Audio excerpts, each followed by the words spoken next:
Stay warm and save every day, all in the Kroger app. Get 10 for $10 on select varieties of Kroger pasta, Starkist tuna pouches, or Powerade. Then get flavorful fresh Heritage Farm chicken split breast, drumsticks, or thighs for $1.49 a pound, all with your card. Shop these deals at your local Kroger, less than 5 miles away. Or tap the screen now to download the Kroger app to save big today. Kroger, fresh for everyone. Prices and product availability subject to change. Restrictions apply. See site for details.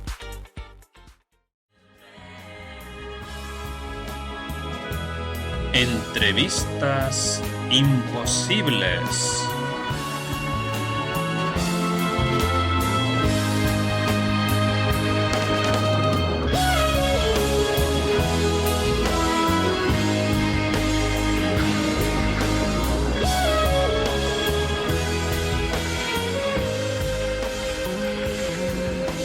Encuentros con los personajes de la historia.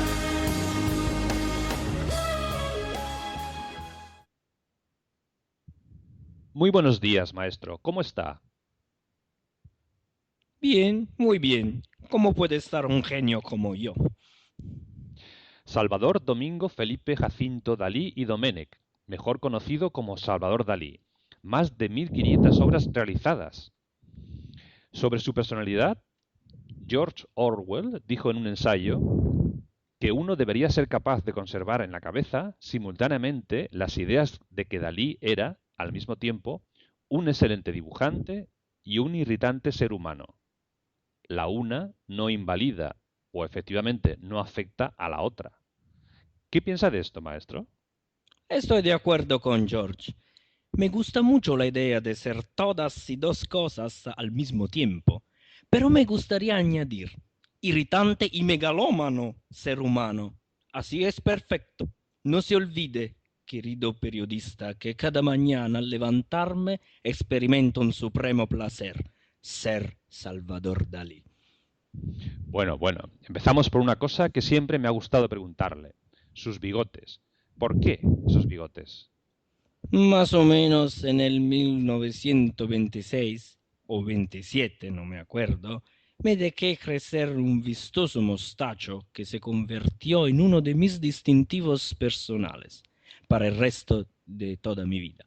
La idea vino porque quería imitar los bigotes del célebre pintor Diego Velázquez, el pintor andaluz que era admirado por mí. Interesante. Hablamos de su principal tendencia artística, el surrealismo. ¿Qué es para usted el surrealismo? Sin embargo, la respuesta está en una de mis obras del 1931, La persistencia de la memoria, mejor conocida como Los relojes blandos, obra en la que yo ilustré mi rechazo del tiempo como una entidad rígida o determinista. En mi obra podemos ver este concepto por otras imágenes, como por ejemplo el extenso paisaje o algunos relojes de bolsillo devorados por hormigas. Magnífico. ¿Sabe, maestro, que en mi despacho tengo una única obra colgada en la pared? Y esta es justo la persistencia de la memoria. ¿Qué significan para usted los insectos? Los insectos formarían parte de mi imaginario, como una entidad destructora natural, y, tal como expliqué en mis memorias, venía determinada por un recuerdo de infancia. Entiendo. Pero usted en 1934 fue sometido a un, digamos, juicio surrealista, del cual resultó su expulsión del movimiento. Algunos de los surrealistas comenzaron a hablar de Dalí como pretérito perfecto, como si ya hubiera fallecido. ¿Qué piensa? Le contesto como ya he respondido en su momento. Yo soy el surrealismo. De acuerdo. Hablamos de su estilo de vida. Muy excéntrico. ¿Pero por qué? Porque soy, como hombre y como artista, extremadamente imaginativo. Siempre he manifestado una tendencia al narcisismo y la megalomanía, cuyo objeto era atraer la atención pública. Esta conducta irritaba hasta incluso a quienes apreciaban mi arte. Y si puedo, justificaba a sus críticos, que rechazaban sus conductas excéntricas como un reclamo publicitario ocasionalmente más llamativo que su propia producción artística. Sí, sí, puede ser. No tengo ningún problema en admitirlo. No me interesa lo que digan los críticos. Los celos de otros artistas y, si puedo añadir, de los críticos, han sido siempre el termómetro de mi éxito. De todas formas, yo siempre he atribuido mi amor por todo lo que es dorado y resulta excesivo, mi pasión por el lujo y mi amor por la moda oriental, a mi linaje arábico, a mis raíces, a los tiempos de la dominación árabe de la península ibérica. ¿Es verdad? ¿Quién sabe? Bueno, maestro, en 1936, a pesar de su expulsión del surrealismo, usted volvió a participar en una exposición surrealista de índole internacional, en Londres, me parece. Su conferencia titulada Phantoms Paranoiques Authentiques fue impartida con un traje de buzo, casco incluido. Usted llegó a la conferencia con un taco de billar y un par de sabuesos rusos. ¿Por qué? Y durante la misma tuve que retirarme el casco para poder tomar aire. Comenté al respecto que simplemente quería mostrar que estaba sumergiéndome profundamente en la mente humana. Mire, querido periodista, la única diferencia entre los surrealistas y yo es que yo soy un surrealista. ¡Qué fuerte, maestro! Su arte es particular, pero por cierto, una característica constante es el simbolismo. ¿Puede explicarme a su modo algunos elementos que aparezcan en sus obras? Por supuesto.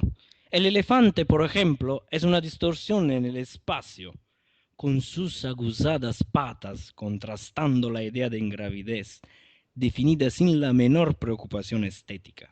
El intento era crear algo que me inspiraba una profunda emoción y con la que intenté pintar honestamente. Otro de mis símbolos recurrentes es el huevo, que se enlaza con los conceptos de vida prenatal intrauterina y a veces se refiere a un símbolo de la esperanza y el amor. ¿Se refiere a su metamorfosis de Narciso? Correcto. También recurrí a imágenes de fauna a lo largo de toda mi obra. Hormigas como símbolo de muerte, corrupción y un intenso deseo sexual. El caracol como cabeza humana. Una vez había visto un caracol sobre una bicicleta en el jardín de Sigmund Freud, mi amigo, cuando fui a visitarle. Y por fin las langostas como un símbolo de decadencia y terror. Muy interesante, fenomenal. Seguimos con algunas preguntas más íntimas. Hablamos de su familia y en particular de su padre. Mi padre se oponía a mi relación con Gala y además condenaba mi vinculación con los artistas de surrealismo por considerarles, como buena parte de la imbécil opinión pública, elementos tendentes a la degeneración moral. La ruptura definitiva pasó. Perdona. Perdona. No pasa nada. Ya. Muy interesante, fenomenal. Pero vamos a seguir con otras preguntas más íntimas. Ahora hablamos de su familia y en particular de su padre.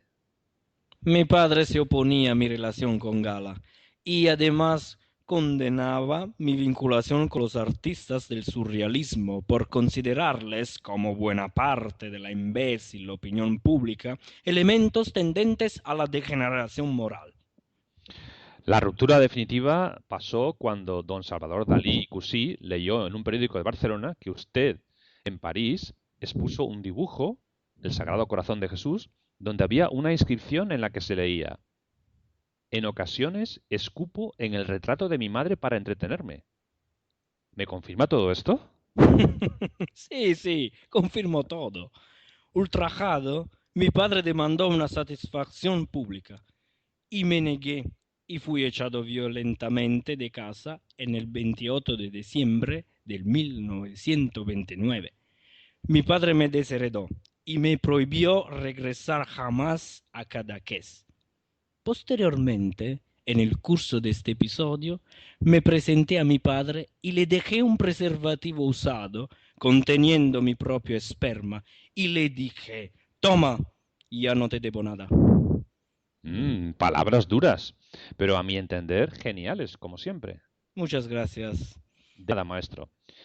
¿Y Luis Buñuel, cómo le conoció? Ah, mi querido Luis, gran director de cine. Luis era un amigo de la residencia de estudiantes.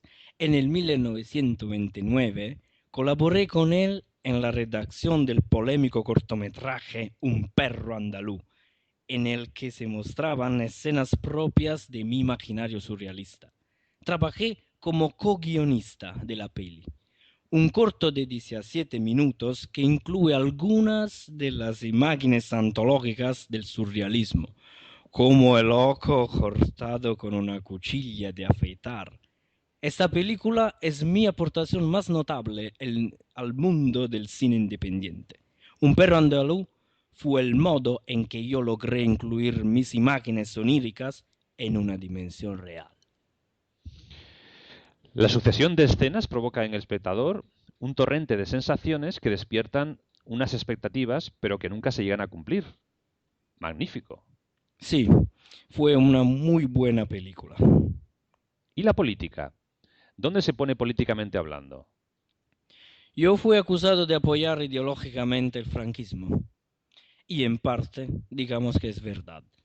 Me refiero a cuando felicité a Franco por sus acciones dirigidas a limpiar España de fuerzas destructivas. En realidad, yo me había convertido al catolicismo y quería decir con fuerzas destructivas los grupos comunistas, socialistas y anarquistas que durante la época de guerra civil habían ejecutado a más de 7.000 monjas y sacerdotes. Yo incluso conocí a Franco personalmente y pinté un retrato de su nieta. De todas formas, nadie puede determinar si mis gestos hacia el franquismo fueron sinceros o caprichosos. Y no quiero decirlo. De cualquier modo, uno de los temas en los que yo mostré una indudable desafección al régimen fue el polémico asesinato de mi querido amigo y gran poeta Federico García Lorca por milicias nacionales, que he elogiado siempre, incluso en los años en los que la obra de Federico estaba oficialmente prohibida. Entiendo. Pero usted estuvo relacionado también con el anarquismo y el comunismo. En sus escritos se suelen encontrar afirmaciones políticas, probablemente más dirigidas a impresionar al público por su radicalidad que basadas en una inspiración profunda, que señalan cierta vinculación con el activismo político del dadaísmo. Sí, es verdad. Pero con el avanzar de los años, mis adhesiones políticas cambiaron, especialmente según el surrealismo se identificó con el liderazgo de André Breton, de orientación trotskista. En diversas ocasiones, Breton me pidió explicaciones por mis ideas y relaciones políticas. De cualquier modo, me declaré como un anarcomonárquico, dando pie a numerosas especulaciones sobre esta orientación política. Bueno, maestro.